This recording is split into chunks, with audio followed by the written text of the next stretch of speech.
आज से लगभग 7-8 साल पहले, लगभग 7 या 8 साल पहले, 7-8 साल हो गए, जगह यही थी, समय भी लगभग यही था, लोग भी यही थे। कुछ ही नए चेहरे होंगे लेकिन लोग भी यही थे, दिन भी यही था, रविदास जयंती। तब ये चारों तरफ से खुला हुआ था, केवल हमारे पास इसका फाउंडेशन था। उस समय उस दिन पे इसकी स्थापना बुद्ध विहार की नींव रखी गई थी और उसके 1-2 हफ्ते में ही हमने ये बौद्ध विहार जो है इतना बड़ा सभी समाज के लोगों ने मिलकर के तैयार किया। तो आज का ये पावन दिन रविदास जयंती हमारे समाज के लिए, हमारे समाज में जन्मे सभी लोगों के लिए एक महत्वपूर्ण दिवस है, जिसे हम बड़ी धूमधाम से मनाते हैं हर वर्ष। इस वर्ष लॉकडाउन होने की वजह से अभी भी लॉकडाउन का माहौल है, इसीलिए मैंने आप लोगों को कहा कि थोड़ी दूरियां बनाइए, लेकिन बैठने के लिए दूरियां बनाइए, दिलों के लिए दूरियां मत बनाइए, केवल बैठने के लिए दूरियां बनाइए। मास्क मैंने मैसेज में सुबह ही लिखा था, अगर जो व्हाट्सएप पे पढ़े हैं तो उसमें मैंने लिखा था कि मास्क अनिवार्य है, सभी लोग मास्क लगा कर आएंगे, ठीक है। नहीं होगा तो हम उसकी व्यवस्था कर देंगे मास्क की। तो सबसे पहले कार्यक्रम शुरुआत करने से पहले पूजन का कार्यक्रम शुरू करेंगे। तो सबसे पहले मैं चाहूँगा कि हमारे बीच उपस्थित बालकेश्वर चाचा जी से अनुरोध करता हूँ, ये सबसे पहले बुद्ध जी का पुष्प अर्पण करके उनका पूजन करेंगे। बालकेश्वर चाचा जी।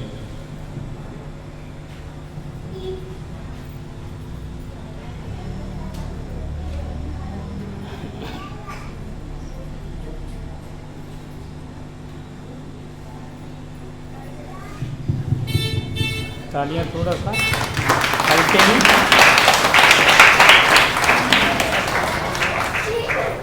उसके बाद रामजीत चाचा से अनुरोध करता हूं कि वे आकर के संत शिरोमणि रविदास जी के फोटो पे माला अर्पण करेंगे।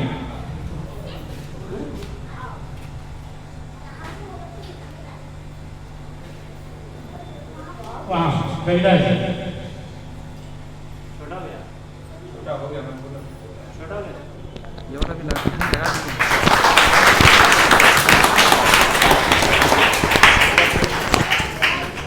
उसके बाद सावित्री जी को अनुरोध करता हूँ कि वे बाबा साहब के प्रतिमा को हार अर्पण करके पूजन कार्यक्रम संपन्न करेंगी।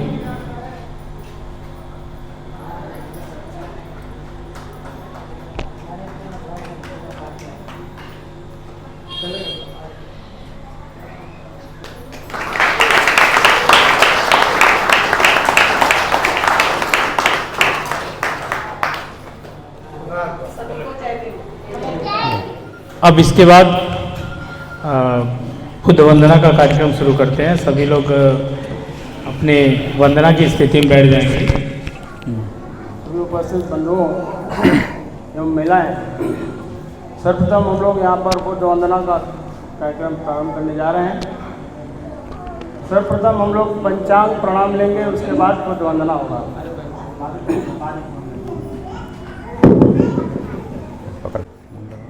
नमो बुद्धाय, नमो धम्माय, नमो संघाय, नमो तस्य भगवते अरहते सम्मा सम्बुद्धस्य, नमो तस्य भगवते अरहते सम्मा सम्बुद्धस्य, नमो तस्य भगवते अरहते सम्मा सम्बुद्धस्य।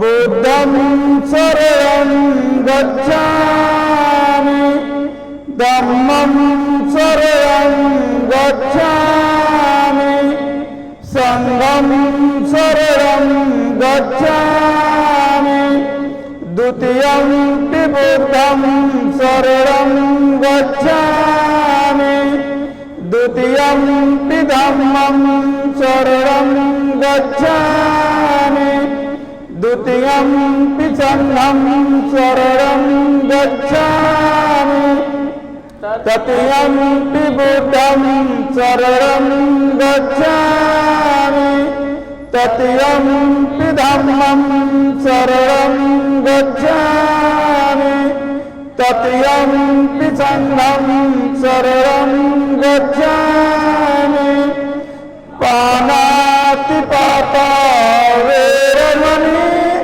सिक्खापदं समादयामि अदिन्नदाना वेरमणि सिक्खापदं समादयामि कामेषु मिच्छाचारा वेरमणि सिक्खापदं समादयामि मुसावादा वेरमणि सिक्खापदं समादयामि सूरामेरय मज्जपमादपान वेरमणि सिक्खापदं समादयामि सर्वपापस्य करं कुशलस्य संपदा सच्चित्परियोदपनम् एतान वेदानुशासनम् साधु साधु साधु।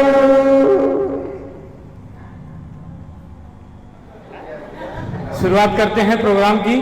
तब तक आप लोग वहीं पे जो बजाने वाले भजन वाले वहीं बैठ जाइए, बाकी लोग ऐसे बैठे रहेंगे या घूम जाएंगे, कोई प्रॉब्लम नहीं है। चलिए शुरुआत करते हैं राम अदीन जी से। राम अदीन जी आइए। जय भीम साथियों, एक माइक थोड़ा आगे यहाँ पे। बहुजन समाज में दिन में हमारे धर्म गुरु हमारे महापुरुषों को मैं अभिवादन करते हुए आज हम यहाँ पर एकत्रित हुए हैं संत शिरोमणि रविदास जी के 644वें जयंती पे और पूरे भारत में बहुत हर्षोल्लास से मनाया जा रहा है। और अपने फूले नगर में पंचशील बोध विहार में अपने सभी लोग साथी लोग आए हुए, उससे मेरे को बहुत खुशी हुई है कि हमारे महापुरुषों का यही हमारा त्यौहार है और यही हमारा जो धर्म के मानने वाले लोग हैं। साथियों मैं बताता हूँ, बहुजन समाज में जो आते हैं ऐसा मत सोचिएगा हमारे समाज के लोग, बहुजन समाज के लोग सोचते हैं सिर्फ कि जैसा जो चमार लोग होते हैं वही लोग मना रहे हैं, ऐसा नहीं है।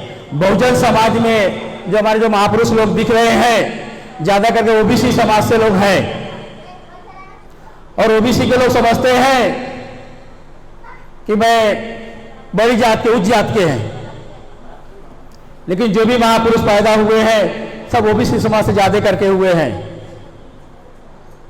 साथियों मैं बोलना चाहता हूं कि जो मनुवादियों ने बनाया है, जो वर्ड बनाए हैं, 4 वर्ड बनाए हैं लोगों ने। पहला वर्ड बनाए हैं ब्राह्मण, दूसरा बनाए हैं क्षत्रिय, तीसरा बनाए हैं वैश्य, चौथा बनाए हैं शूद्र। जो पहले वर्ड में आते हैं वो तो ब्राह्मण ही है, इसमें से कोई ब्राह्मण तो दिख नहीं रहा है। दूसरे में आते हैं क्षत्रिय, तीसरे में आते हैं वैश्य मतलब बनिया, चौथे में आते हैं शूद्र। शूद्र में पूरा बहुजन समाज के लोग आते हैं जो हम 85 में उनको कन्वर्ट करते हैं। जो 85% के लोग होते हैं सब शूद्र में आते हैं, लेकिन सब लोग अपने आप को बड़ी जात का समझते हैं और उच्च जात के समझते हैं। वो लोग आपस में भूल करके आज जो समाज में हमारे महापुरुषों की लड़ाई जो चल रही थी, अब तक लोग लड़ते आ रहे, इतने सालों से लड़ते आ रहे हैं। आज जो भी अगर वो लोग नहीं मानते हैं तो कल जो आज की हालत हुई है उससे भी बदतर हालत होने वाली है। जो कल हम शिक्षा ग्रहण कर रहे हैं, सरकारी स्कूलें भी बंद हो जाएंगी, सरकारी नौकरियां बंद हो रही हैं और नहीं समझ पाएंगे लोग, तो एक दिन ऐसी हालत होगी जो रेलवे बंद हो रहा है, रेलवे तो अपने मनमानी को किराया चुनना चालू करेगा, क्योंकि प्राइवेट हो जाएगा, कोई आरक्षण नहीं मांग सकता है। जैसे हम आरक्षण सोचते हैं कि आरक्षण हम मांग करके लेंगे, हक से लेंगे, तो उन लोगों ने नियम ऐसा बना दिया कि हम आरक्षण लेने वाले चीज को ही खत्म कर देंगे, तो आप लोग आरक्षण किस पे मांगेंगे। साथियों, इसलिए बोला, अगर समाज, बहुजन समाज अगर जागरूक नहीं हुआ तो जो 100 साल पहले हमारी हालत थी उससे भी बदतर हालत होने वाली है। आज जो हमारे महापुरुषों की लड़ाई कुछ काम में नहीं आने वाली है। इतने से मैं ज़्यादा कुछ नहीं बोलूँगा, क्योंकि मास्टर साहब ने बहुत कम समय दिए हैं। हम बहुजन समाज के हैं, हम बहुजन समाज के कार्य करते हैं और हम आज चौथा प्रोग्राम में मतलब आ रहे हैं, इसलिए ज़्यादा नहीं कुछ बोलते हुए अपना ये छोटा सा बात रखते हुए अल्प विराम लेता हूँ। जय भीम, जय भारत।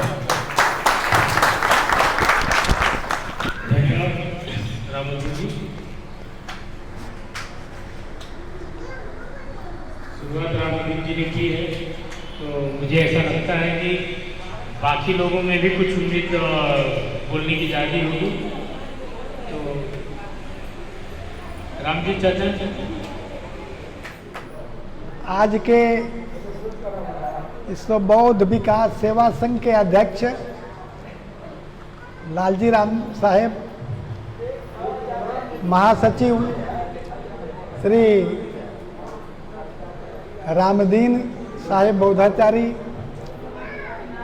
संचालक घनश्याम सर और हमारे कमेटी के सारे सदस्य, जिनका नाम लेने से समय ज़्यादा जाएगी क्योंकि हमारे साथी लोग बैठे हैं, सब से दो दो शब्द कहवाना है। विषय आज यह है, आज गुरु रविदास जी की जयंती है। इस जयंती के अवसर पर हमें कुछ कहना है। वैसे मैं ज़्यादा तो संत शिरोमणि के बारे में जानकार नहीं हूँ, लेकिन थोड़ी सी बात को जानता हूँ। संत ने अपनी भक्ति की तपस्या से बहुत संघर्ष किया है। मनुवादियों ने बनारस में, मनुवादियों ने राजा नरेश से कहा कि ये ढोंगी है, ये पाखंडी है, ये गंगा जी का शिष्य बनता है, तो ये ढोंगी है, इसका ये किया जाए। जब मनुवादियों ने ऐसा राजा को कहा, राजा ने कहा ठीक है, इसका संतई का सच और झूठ का फैसला हो जाएगा।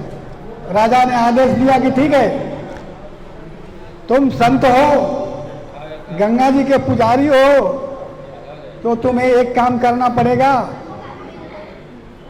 मूर्ति, हम 2 मूर्ति बनवा देते हैं, एक ब्राह्मण जो मनुवादी है और एक तुम्हें दे दी जाएगी।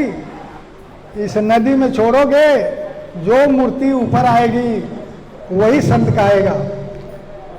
साथियों, ठीक ऐसा हुआ। राजा तो आदेश दे दिए, लेकिन मनुवादियों ने, जैसे आज होता है वैसे पहले भी हुआ, मनुवादियों ने एक काठ की मूर्ति बनाई और एक लकड़ी की,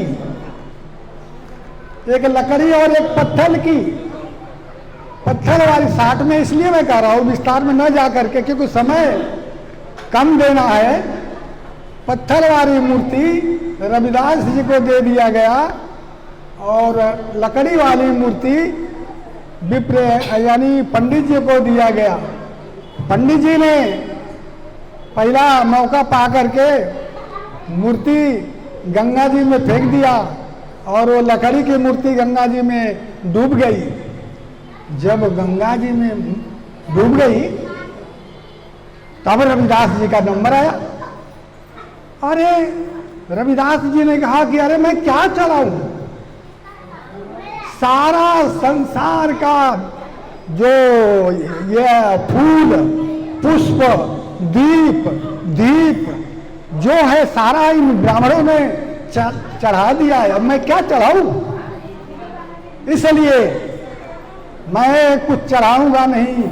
वहां पर संत ने कहा है कि थनतर बछरू दूध जुठारो, पवित्र चीज है दूध। इसलिए मैं आपको बोलता हूं, शिरोमणि ने कहा है थनतर बछरू दूध जुठारो और पुष्प दीप जल मीन बिगारो, ये सब झूठा है, इसलिए मैं कुछ चढ़ाऊंगा नहीं।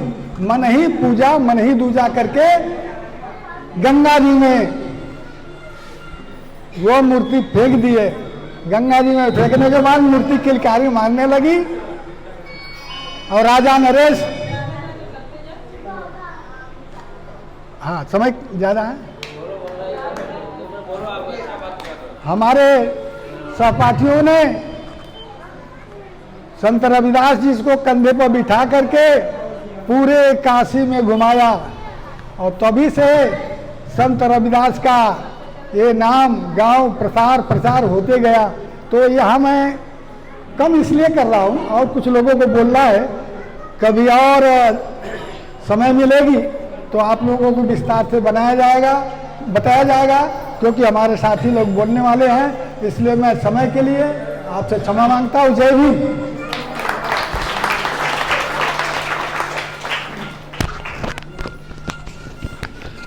इसके बाद दिनेश जी से अनुरोध करता हूं कि वे अपने विचारों को 2 शब्दों में यहाँ पे प्रकट करेंगे।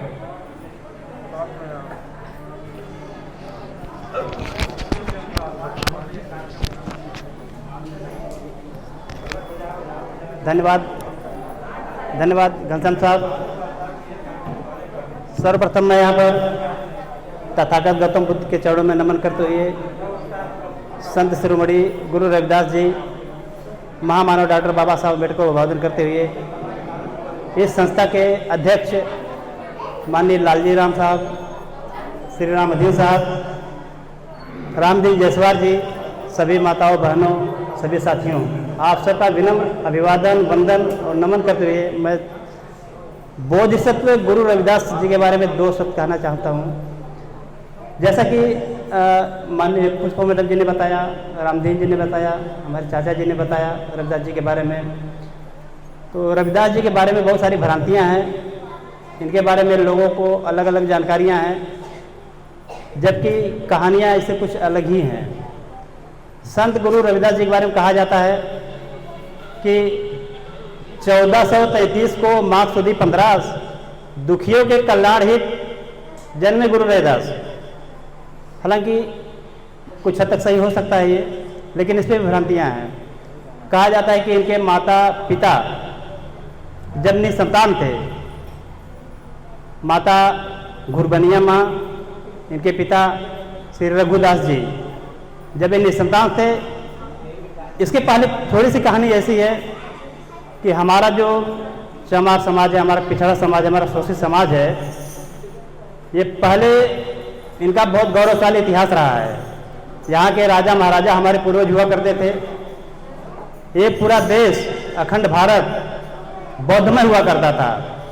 हम आज जहाँ पुरानी मंदिरें देखते हैं, वहाँ के भूगर्भ में अगर खुदाई होती है, अभी लेटेस्ट मामला सोमनाथ मंदिर का है, यहाँ पर खुदाई हुई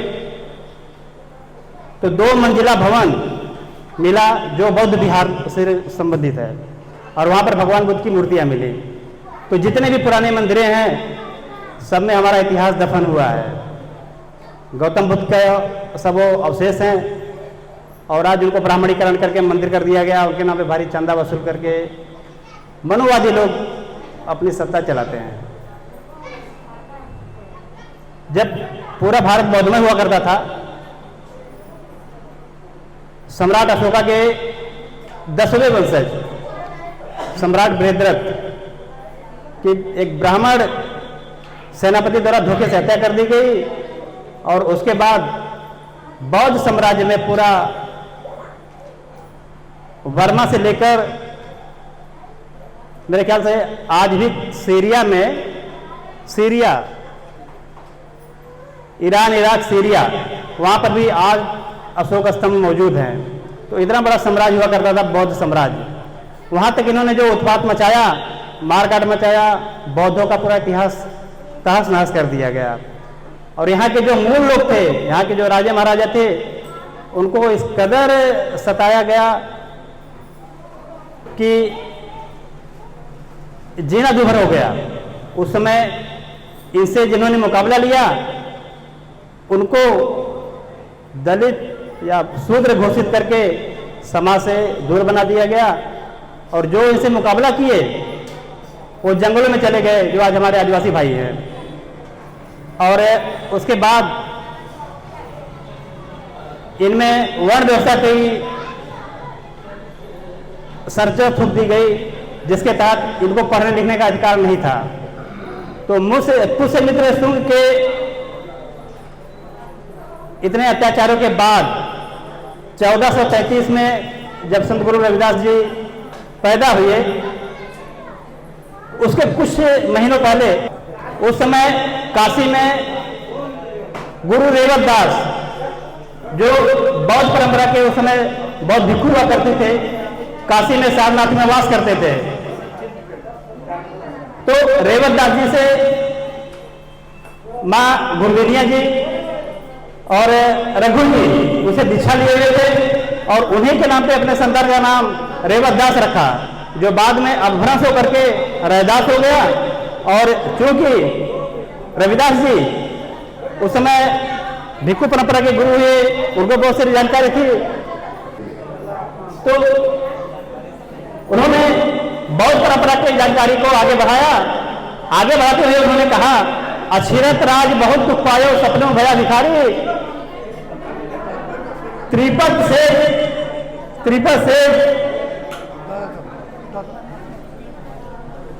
सपनों में भया भिखारी। उन्होंने कहा कि हमारा समाज जो गौरवशाली राजा महाराज हुआ करते थे, ब्राह्मणों द्वारा, मनवादियों द्वारा धोखे से इनको तहस नहस कर दिया गया और हमारी आज ऐसी दशा है। तो